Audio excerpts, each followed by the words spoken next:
पाहत आहात जनता news express. एक ज्वलंत विषयाच्या अनुषंगाने आपल्या सगळ्यांशी संवाद साधण्याचा प्रयत्न फ्रेंड्स ऑफ डेमोक्रेसीच्या माध्यमातून झाला। ज्वलंत लोकशाही वाचवणारे आणि माणसाची माणसासारखं वागावं, सामाजिक न्यायाची भूमिका घ्यावी, समतेची भूमिका घ्यावी, बंधुत्वाची भूमिका घ्यावी, हा फ्रेंड्स ऑफ डेमोक्रेसी आणि काँग्रेसचा समान दुवा, समान धागा आणि त्यातून हा कार्यक्रम आज या ठिकाणी संपन्न होत आहे। फ्रेंड्स ऑफ डेमोक्रेसीचे जे सर्व नेते आहेत, जे स्वतःला कार्यकर्ते म्हणून घेतात, त्या सर्वांचं एक सोहळं आहे। सोहळं घातल्याशिवाय काही पूजा करता येत नाही, तसं सोहळं आहे की आम्ही संविधानवादी आहोत, मात्र काँग्रेस पक्षाशी आमचा काहीच संबंध नाही, आम्ही कोणत्याच पक्षाचे नाही, असं सोहळं घातल्याशिवाय आमच्या या नेत्यांचा बाण हलत नाही असं तुम्ही म्हणणार नाही। मात्र हा त्यांचा असणारा एक बाणा आहे। मात्र आता भानगड काय झाली की त्यांच्या घरातलाच आता प्रदेशाध्यक्ष झाल्यामुळे आता त्यांचं जे सोहळं जे आहे ते काही जास्त काळ टिकणार नाही आणि ते कुठेतरी एकत्रित येऊन, कारण पक्षातल्या आपल्या काही उणेवा असतील, काही दोष असतील, आमचं कुठे चुकत चुकत असेल, ते तुम्हाला तिथून बाहेरून आपल्याकडे वोट दाखवून ते दुरुस्त करण्यापेक्षा आमच्या सोबत येऊन बघता काय शामिल व्हा आणि ते दुरुस्त केलं पाहिजे, ही असणारी जी आवश्यकता आहे ती आवश्यकता मी विनंती सुरुवात आपल्या सगळ्यांच्या समोर मांडतो। आपली पृथ्वी जी गोल गोल आहे ती फिरते, जी स्वतःवरती फिरले की त्याला आपण एक दिवस म्हणतो आणि सूर्यावरती एक प्रदक्षिणा झाल्यावर आपण एक वर्ष म्हणतो। या पृथ्वीचा निर्मिती होऊन किती वर्ष झाले तर 453 कोटी वर्षापूर्वी पृथ्वी निर्माण झाली। मग या पहिले बर्फच बर्फ सगळी दूर होता, पहिले गरम गरम गरम होती ती सगळी दूर, उष्णता ज्वालामुखी असं होतं। मग पुढच्या काळामध्ये अजून काही झालं, मग पुन्हा काय झालं, मग पाणी आले, मग डायनोसॉर आले आणि वगैरे वगैरे वगैरे असं सगळं होत असताना 10 लाख वर्षापूर्वी माणसाच्या पायाचे कसे हे दिसले आणि सेपियन जातीच्या चिंपांजीच्याच मिळते तुमचे तशी चिंपांजी आपली मावशी आणि सेपियन जातीतला 6 सेपियन त्यातला होमोसेपियन जो एक आपला पूर्वज होता, त्या पूर्वजापासून आपण मानव म्हणून आपण उदयास आलो आणि आपली उत्क्रांती झाली। आपली शेपूट जी आहे ती माकडाला आपल्याजवळ ठेवले, शेपूट गळले, मेंदू आपला विकसित झाला, समाज आपला विकसित झाला की अजून आपण अधोगतीकडे चाललो हा विषय निराळा आणि एकंदरीत मानवाच्या जन्माची आपली संक्षिप्त असणारी कहाणी आहे। अश्वयुगामध्ये आपण सगळे गुहेत राहत होतो, मग आपलीचा शोध लागला, हत्याराचा शोध लागला, हत्याराच्या माध्यमातून शिकार करायला लागलो, बोट आपले मोकळे असल्यामुळे फळं तोडायला लागलो, जमीन साफ करायला लागलो आणि या उत्क्रांतीच्या दुसऱ्या टप्प्यामध्ये आपण 12,000 वर्षापूर्वीच्या कृषी क्रांतीच्या थोडं आधी आपल्या विवाह संस्थेचा आपल्या देशामध्ये जन्म झाला आणि विवाह संस्थेचा जन्म जो झाला तो जन्म होण्याची जी कारण आहे त्या कारणामध्ये जमीन जुमला, घरदार, पैसा अडका या सगळ्या गोष्टी ज्या निर्माण झाल्या आता कोणाला द्यायच्या, या हस्तांतरित कोणाला करायच्या, तर तो आपल्यातूनच जो आयुष्य आपला त्याला या सगळ्या गोष्टी दिल्या पाहिजे आणि त्या विचारातून गर्भाशयावर आरक्षण हे करण्याच्या अनुषंगानं विवाह संस्था जन्माला आली आणि पुढे पुढे जमीन जुमला, घरदार, उच्च निश्चित देसाई त्यामध्ये भडीमार झाला आणि मग त्या महिलेला आणि त्या आरक्षणाला आणि तिथं दुय्यमता आणि निर्माण करत असताना शोषणाची व्यवस्था ही अधिक मजबूतीने उभी राहावी म्हणून घराच्या आत आणि घरचे कामं करणे ही भूमिका तिला दिली। उदासीकरणही केलं, तिच्या हातात बांधायची पाळण्याची दोरी ती जगाला उद्धारी हेही सांगितलं, प्रसंगी देवाने ठेवलं। मात्र सर्व हे होत असताना महिलेला, स्त्रीला एक वस्तू अशा स्वरूपामध्ये स्थान हे आपल्या व्यवस्थेने कुठेतरी निर्माण केलं.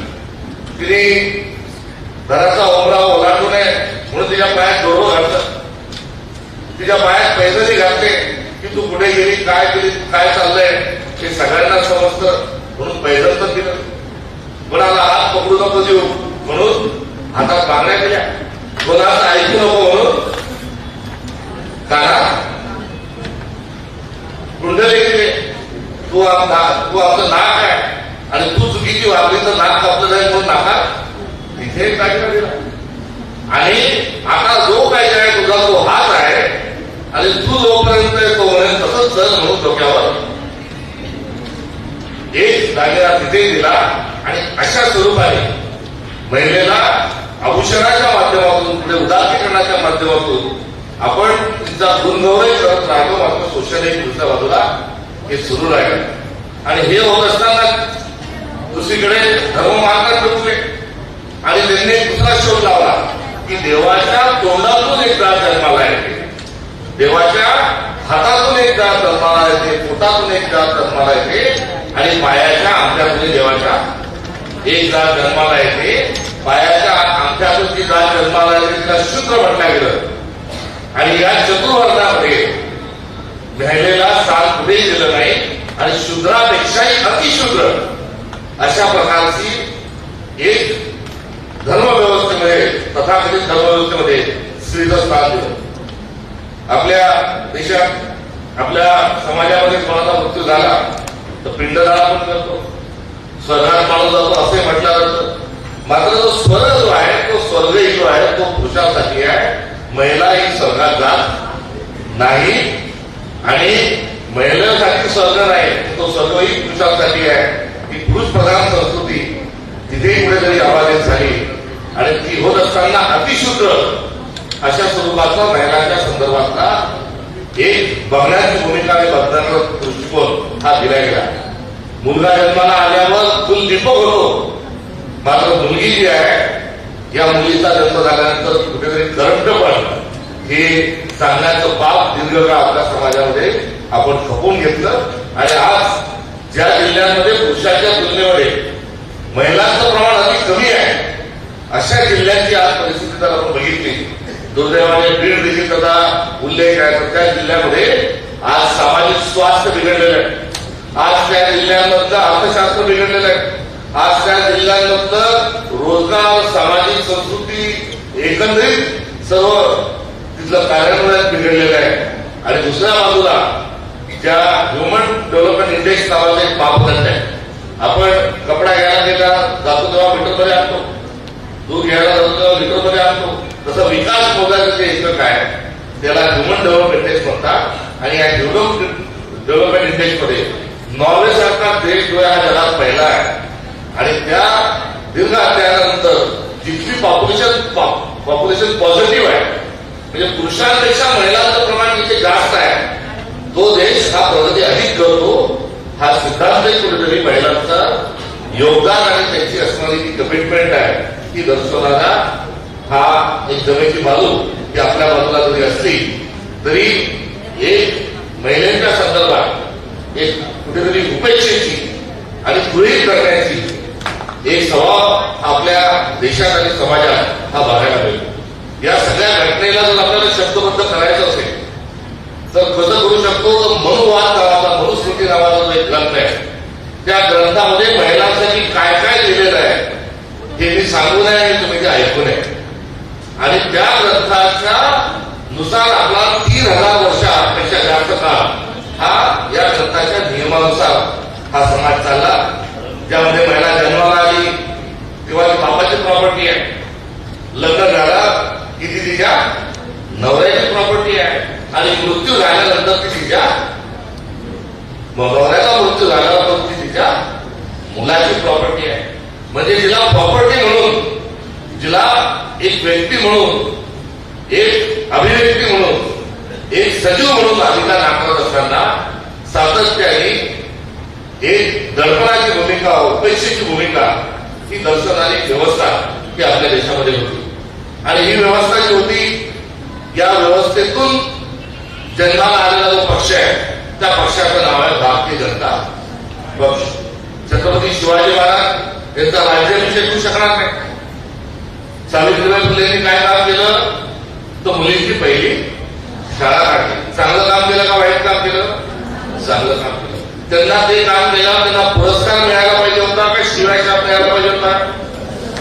त्यांचं कौतुक व्हायला पाहिजे होतं, त्यांना पाठिंबा मिळायला पाहिजे होता का त्यांच्या अंगावर शेण फेकायला पाहिजे होतं?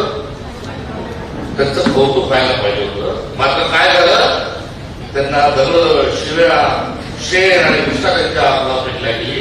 आणि का फेकल्या गेली, तर सावित्रीबाई या मुलींना शिकवतात आणि मुलींची शाळा काढली म्हणजे धर्म बुडवण्याचं काम कोण करत आहे? सावित्रीबाई फुले करतात. तर सावित्रीबाईंना दगड भेटणारे विदेशातले लोक नव्हते, अफगाणिस्तानमधले लोक नव्हते, लंडनचे लोक नव्हते, तर जे स्वतःला धर्माचे ठेकेदार समजतात यांनी मुली जर शाळेत शिकल्या तर धर्म बुडेल अशी भूमिका स्वीकारत असताना सावित्रीबाई फुलेंना देखील झळलेलं आपण बघितलं. शिवशाहू फुले आंबेडकरांचा विचार आपला विचार आहे. आणि या सर्वांमध्ये न जाता आजच्या कार्यक्रमाच्या अनुषंगाने मला एवढंच सांगायचंय की एका बाजूला संविधान आहे आणि दुसऱ्या बाजूला हा प्रतिगामी रक्त असा असणारा विचार आहे. आणि या प्रतिगामी विचारातून राष्ट्रीय स्वयंसेवक संघ नावाच्या एका संस्थेचा जन्म झाला. ज्या संस्थेमध्ये अद्यापपर्यंत कोणतीच महिला ही त्या राष्ट्रीय स्वयंसेवकाची संघाची अध्यक्ष झालेली नाही. आणि या संस्थेने स्वतःचं तत्वज्ञान लिहिलं आहे, ते बंच ऑफ थॉट नावाच्या एका पुस्तकात लिहिलं आहे, जी मनुस्मृतीची छाया आहे. आणि त्या मनुस्मृतीच्या सावलीतून हा बंच ऑफ थॉटचा विचार लिहिलेला आहे. आणि हा विचार घेऊन भारतीय जनता पक्ष काम करते आहे. तर संविधान जे लिहिलं गेलं त्या संविधानामध्ये समता, बंधुता, सामाजिक न्याय, प्रत्येक व्यक्तीचा सन्मान या गोष्टी लिहित असताना सर्व धर्म समभावाचा देखील विचार त्या ठिकाणी मांडला. मात्र सर्व धर्म समभावाचा विचार म्हणजे काय हे समजून घेण्यामध्ये आपण कुठेतरी कमी पडतो. सर्व धर्म समभाव म्हणजे हा काही हिंदू मुस्लिमांच्या संदर्भातला नाही, हा हिंदू मुस्लिम ख्रिश्चनांच्या संदर्भातला नाही. तर जेव्हा स्त्री आणि पुरुष हा दोन विषय येतो, महात्मा गांधींचा अनेक ठिकाणी फोटो आपल्याला दिसेल. फोटोमध्ये दोन फोटो वरती असताना गांधी आपण संस्कृत पाहिला, सत्य आणि अहिंसा आपण म्हणतो, मात्र दोन फोटो गांधींची जेवण आहे हे सांगतात की जगात दोनच धर्म आहेत, स्त्री आणि पुरुष. आणि यामध्ये सर्व धर्म समभावाचा जो समावेश आहे तो स्त्री आणि पुरुष हे दोन समान भावनेने आणि समान दृष्टिकोनातून बघावे हे मूल्य जागतिक आहे. भारताने 15 ऑगस्ट 1947 स्वातंत्र्य मिळाल्यानंतर, भारताचं संविधान स्वीकारल्यानंतर आणि 1952 पहिल्या निवडणुका जेव्हा झाल्या तेव्हा पहिल्या निवडणुकीपासून भारताची महिलाही मतदान करते. मात्र इंग्लंडची महिला ही केव्हाही मतदान करू शकत नव्हती. हा संदर्भ इथे घेण्याची काही आवश्यकता नाही. मात्र तात्पर्य आपण समतेवर आधारित आपण सर्वांना सोबत घेऊन जाण्याच्या भूमिकेतून आपण भारताचं संविधान आपण स्वीकारलं आणि त्यामध्ये स्त्री आणि पुरुष हा भेद आपण संपवण्याचा प्रयत्न केला. जो मागे पडलेला आहे, जो मागासवर्गीय आहे त्याला आरक्षण देऊन, सवलती देऊन त्यांना पुढे आणण्याचा आणि सोबत घेण्याचा प्रयत्न झाला. म्हणून SC STचं आरक्षण ते स्वातंत्र्याच्या काळानंतर आपण सगळ्यांनी स्वीकारलं आणि बघता बघता आपण बरेच पुढे आलो. या पुढे आल्याच्या अनुषंगानं महिलांचं आरक्षण जो आहे त्या मुद्द्यावर जेव्हा आपण विचार करतो तो विचार करताना पाया जो आहे हा आपला संविधानाच्या स्वरूपातला असणार आहे. याबद्दल जो अंधश्रद्धेचा भाग आहे, गैरसमजाचा भाग आहे, त्याचा निषेध आपण केला पाहिजे, तो आपल्याला सगळ्यांना समजून घेतला पाहिजे. आणि तत्पर आपण पुढे आलो. तुर्तास महिला आरक्षणाचा जेव्हा विषय आला तेव्हा याच मुंबईमध्ये ऑगस्ट क्रांती मैदान या ठिकाणी 1985 झालेल्या काय या ऑगस्ट क्रांती मैदानाजवळ देशसिंग सभागृहात काँग्रेसला 100 वर्ष पूर्ण झाले म्हणून काँग्रेसची शताब्दी वर्ष साजरा करत असताना राजीव गांधी आले आणि राजीव गांधींनी मुंबईत सांगितलं की सत्तेच्या मालमत्तेवर सत्तेचे दलाल बसलेले आहेत आणि या दलालांना खाली घेतलं पाहिजे. आणि ते सांगत असताना महिलांना आरक्षण देण्याची भूमिका ही 1985 राहुल गांधी राजीव गांधींनी मुंबईत स्वीकारली. आणि ती स्वीकारत असताना पंचायत राज प्रणाली आणण्याचा त्यांनी शिफारस केली आणि महिलांना पंचायत राज प्रणालीमध्ये आरक्षण देण्याची घोषणा केली.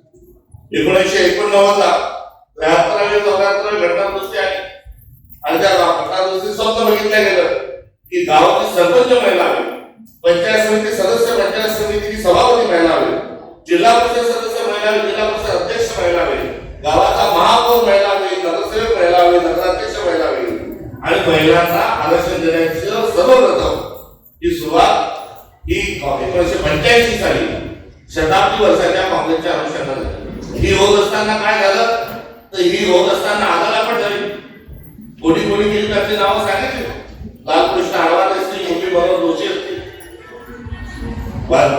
वाजपेयी असतील, या सर्वांनी आदर आपण करून आता तुम्ही महिलांना आमच्या डोक्यावर बसणार का? महिलेचं काम सूल आणि मोच आहे. आता घरातले काम सोडून तुम्ही आता महिलेला तुम्ही महत्वाच्या पदावर बसणार का? असे ऑन रेकॉर्ड असणारी भाषण आहे. आणि या त्यावेळेस आता त्या कुठे हरवल्या माहित नाही. आता बाहेर नावाचा एक शब्द आला होता, त्याच्या त्या उमा भारती ज्या होत्या त्या देखील या मोहिमेला पुढे घेऊन जात होत्या. पुढच्या ऋतंभरा म्हणून स्वतःला देवी म्हणून आले या स्त्री विरोधी भूमिकामध्ये ते गावागावात सांगत होत्या आणि सांगत होत्या की हे धर्म उडवायचं काम काँग्रेस करते. त्यांचं बोलणं हे सावित्रीबाई फुलेंच्या अंगावर शेत भेटणाऱ्यांच्या बोलण्यापेक्षा जे काही वेगळं नव्हतं. आणि 1989 ला लोकसभेतील पारित झालं, राज्यसभेत एका मताने ते पारित होऊ शकलं नाही. आणि राजीव गांधींच्या हयातीमध्ये 64वी आणि 65वी घटनादुरुस्ती विधेयक पूर्ण होऊ शकलं नाही. 1991 ला राजीव गांधींचं निधन झालं आणि त्यांना श्रद्धांजली म्हणून एक पदाने पंचायत राज विधेयक हे भारतामध्ये आणलं गेलं. आणि हे पंचायत राज विधेयक भारतात आणल्या गेल्यानंतर महिलांना आरक्षण देण्याची सुरुवात ही 33% सुरुवात झाली. आणि 33% सुरुवात झाल्या पदर बसून आमची माय, आमची बहीण, आमची माऊली, आमची लेक ही संस्थेत जायला लागली, भांडायला लागली आणि स्वतः महिला असून देखील फार चांगल्या पद्धतीनं एक प्रतित्व करायला लागली. आता 24 एप्रिल 1993 ला हे विधेयक आपण स्वीकारलं आणि नियोजन हे होतं की हे स्वीकारल्याच्या 15 वर्षानंतर देशाच्या संसदेमध्ये आणि विधानसभेमध्ये ती महिला असली पाहिजे. मात्र नंतरच्या काळात ते विषय होऊ शकले नाही. सोनिया गांधी यांच्या नेतृत्वात सोनिया गांधींनी तेव्हा राजकारण सुरू दिलेलं होतं. कारण 91 ला नवरा वारल्यानंतर तरुण लहान मुलांची व्यवस्था सगळी जबाबदारी म्हणून बघता बघता सासू दहशतवादात गेली, नवरा दहशतवादाने निवडून दिला. आता राजकारणाला रामराम टोपलेला बरा म्हणून सोनिया गांधी आपल्या दोन्ही मुलांना घेऊन राजकारणापासून दूर असण्याच्या काळातच राजकारण झाली. मात्र कायदालानी आणि राजकारणापासून दूर जात असताना नियतीने असा खेळ खेळला की या माऊलीला सुद्धा एकदा राजकारणात यावं लागलं. आणि जेव्हा त्या राजकारणात आल्या तेव्हा राजकारणात सत्तेसाठी आल्या त्यांनी त्यांच्या अंतरात्म्याची आवाज जी आहे ती ओळखून भारताचं पंतप्रधान पद देखील त्यागलं आणि मग त्यांनी या गोष्टी ठरवल्या.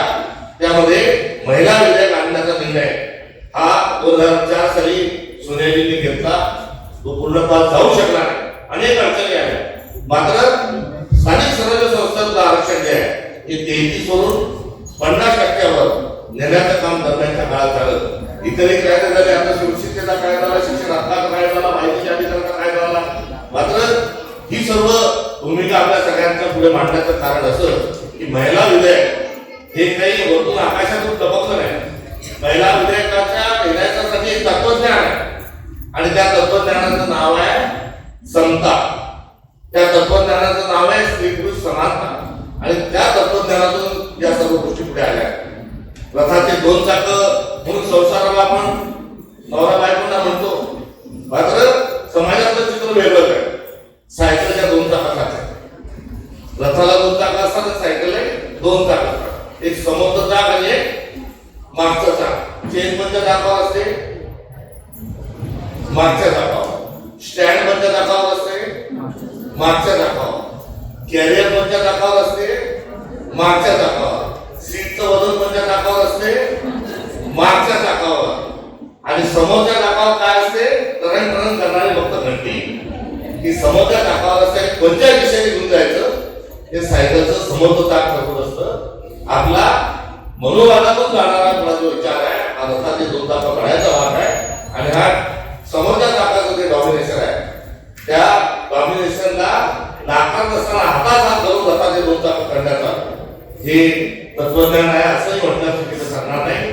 आता एक विचार सोबत घेऊन संस्थेच्या माध्यमातून पुढे जाण्याचा आहे, तो दुसरा विचार जो आहे हा उच्च निश्चितेवर आधारित आहे. दुसरा विचार काय सांगतोय, तो दुसरा विचार अजूनही समता त्यांना मान्य नाही, बंधुता त्यांना मान्य नाही आणि खोटा इतिहास आणि खोट्या गोष्टी सांगणं हेच त्यांना मान्य आहे, त्यांना हे मंजूर आहे.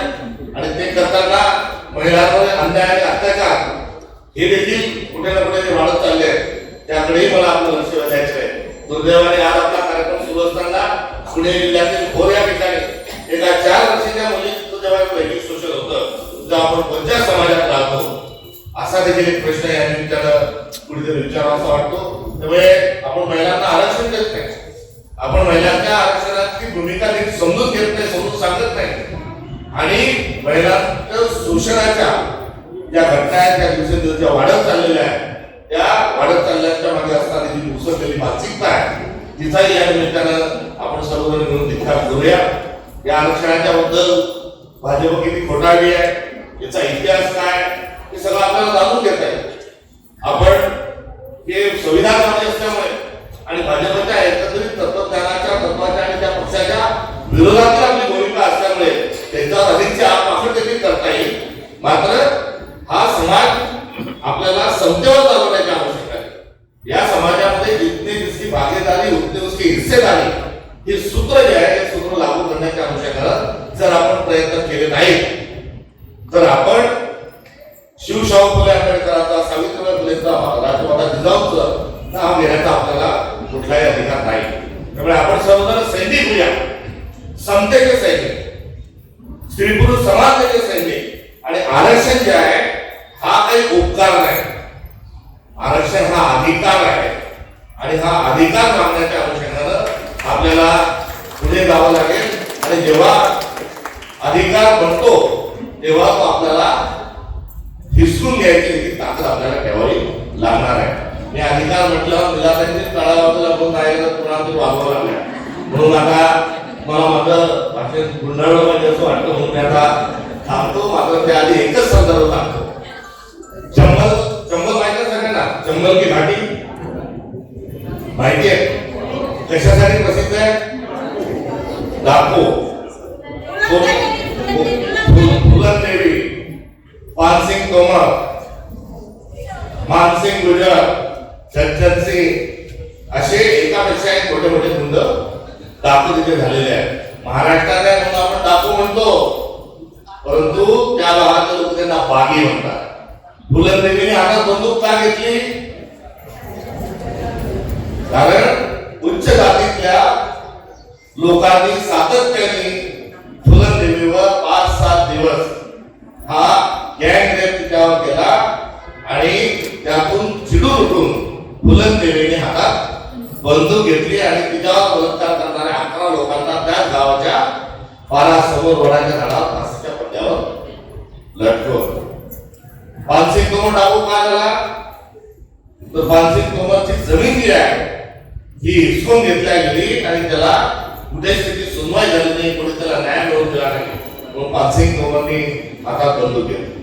अशा स्वरूपामध्ये जे छोट्या ओबीसी प्रवर्गातील होते किंवा दलित प्रवर्गातील होते आणि महिला ज्या होत्या हेच डाकू होत होते. मग उच्चवर्णीय डाकू का होत नव्हते? मोठ्या जातीचे मोठ्या समाजाचा संख्येने आहे असे डाकू का होत नव्हते? त्यांनी बंदूक हातात का घेतल्या नाही, ते बाकी का झाले नाही? तर शोषणाच्या बद्दल कुठेही त्यांची सुनवाई होत नाही, कोणी ऐकत नाही, व्यवस्थेशी त्यांचा काहीच संबंध नाही. अशा प्रकारची एक चित्र आणि परिस्थिती असल्यामुळे दीर्घकाळ चंबल सारख्या एका घाटातून डाकू निर्माण झाले. माझा दुसरा प्रश्न आहे की 1993 नंतर तो डाकू कुठे चालले गेले? आज चंबलच्या घाटी डाकू का नाही? तुम्ही म्हणाल सगळे डाकू आता गावाचे सरपंच झाले, सर्व डाकू आता नगराध्यक्ष झाले, सभापती झाले. ते खरं आहे, पण ते डाकू नव्हते तर ते बागी होते आणि अन्यायाच्या अत्याचाराच्या विरोधात त्यांनी हातात शस्त्र घेतलं होतं. 24 एप्रिल 1993 नंतर पंचायत राज विधेयक मंजूर झाल्यानंतर आणि ओबीसींना आरक्षण त्यामध्ये मिळाल्यामुळे ओबीसी ओबीसीला एसटीला आरक्षण मिळाल्यामुळे जितनी जिसकी भागीदारी उतनी उसकी हिस्सेदारी, प्रत्येकाला सत्तेमध्ये हिस्सा मिळाला, प्रत्येकाला सत्तेमध्ये वाटा मिळाला आणि सत्तेत हिस्सा आणि वाटा मिळाल्यामुळे ते सरकारचा एक भाग झाले. आपण पंक्तीत बसतो, जेवायला पंक्तीत बसल्यानंतर पंगत वाढणारा ओळखीचा असला तर आपला टाटा जिलेबी करत करतो पळून जातो. आता ओळखीचा असला तर आग्रह करून जिलेबी वाढतो, 2 जिलेबी जास्ती देतो आणि वाढते ओळखीचा पाहिजे हे सूत्र बदललं आणि ज्याला जेवढं त्याचा अधिकार आहे तेवढं देण्याचं रेशन जे आहे ते मंजूर झालं आणि या ओबीसी जातीतल्या लोक प्रतिनिधी म्हणून जायला लागले, एससीतले जायला लागले, एसटीतले जायला लागले आणि महिला देखील या आरक्षणाच्या माध्यमातून जायला लागल्या आणि एका मोठ्या भागामध्ये बघता बघता सुनवाई व्हायला लागली. पोलीस ऐकायला लागले, कलेक्टर ऐकायला लागला, प्रशासन ऐकायला लागला आणि नेतृत्व तिथं विकसित झालं आणि एका काळात हिंसाचाराचा सहारा घेत असणारा भाग हा महिला आरक्षण दिल्यामुळे, ओबीसी आरक्षण दिल्यामुळे, एसटी आरक्षण दिल्यामुळे एक समाज त्या ठिकाणचा गुंडागर्दी जी आहे आणि हिंसाचार जो आहे तो थांबला. हे उदाहरण तुमच्या माझ्या सगळ्यांसाठी मी बोलतोय. त्यामुळे आमदार आणि खासदार या महिला होणं ही लढाई जी आहे ही लढाई आपल्यातील काही भगिनी किंवा आपल्यातल्या राजकीय काही कार्यकर्त्यांना पद मिळण्यापुरती ही लढाई नाही, तर ही लढाई एका सत्तेची लढाई आहे. ही लढाई एका सावित्रीबाई फुलेंनी ठेवलेला आधार लढा जो आहे तो कुठेतरी पूर्णत्वाच्या दिशेने घेऊन जाणारी लढाई आहे.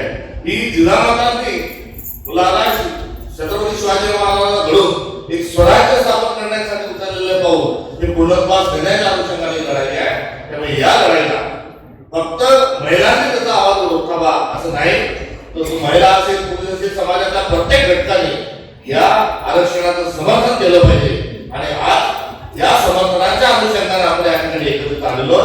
जे सध्याचा जो जेवढ्या जागा आहेत तेवढ्या जागेच्या अनुषंगाने तातडीनं या सरकारनं महिला आरक्षण लागू करावं ही काँग्रेस पक्षाची आणि आता असणारी मागणी आहे. आणि डिलिमिटेशनच्या माध्यमातून जे महाराष्ट्राचा अपमान करण्याचा, महाराष्ट्राचं महत्व कमी करण्याचं आणि देशात एकंदरीत अराजकता निर्माण करण्याचा, संख्या वाढवण्याचा जो खेळ आहे त्या खेळापासून आपण सर्वजण सावध राहिलं पाहिजे. महाराष्ट्राचा काय पट्टा उडवतात आहे, महाराष्ट्राला उद्ध्वस्त करून टाकतात आहे, संपूर्ण दक्षिण भारताला उद्ध्वस्त करून टाकणार हे डिलिमिटेशनच्या आपण सर्वजणांनी विरोधात राहिलं पाहिजे.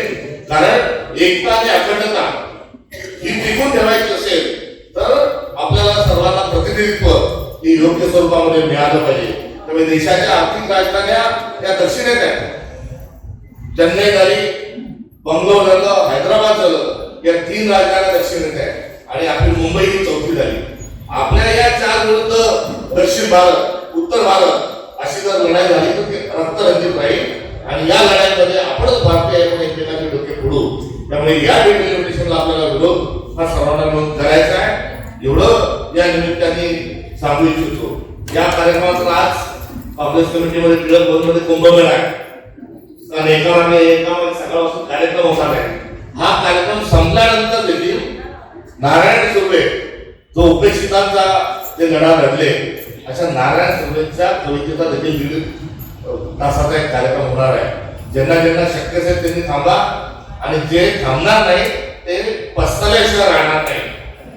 ही देखील कार्यक्रमाची तारीख करत असताना त्याचं कार्यक्रमात तुम्हाला धोस म्हणून नाही, कार्यक्रमाचा दर्जा काय आहे हे सांगत असताना हे शिवायचे 4 शब्द या ठिकाणी बोलतो आणि नारी शक्तीचा विजय असतो ही उद्घोषणाच नव्हे तर आज संख्येला आपण सर्वजण घेऊया एवढे आव्हान करतो, अनुरोध करतो आणि थांबतो. धन्यवाद. अचूक बातम्या, निपक्षपाती विचार, अन्यायाविरुद्ध वाचा फोडणारे परखड विचारांचे सार्वभौम दैनिक प्रजासत्ताक जनता.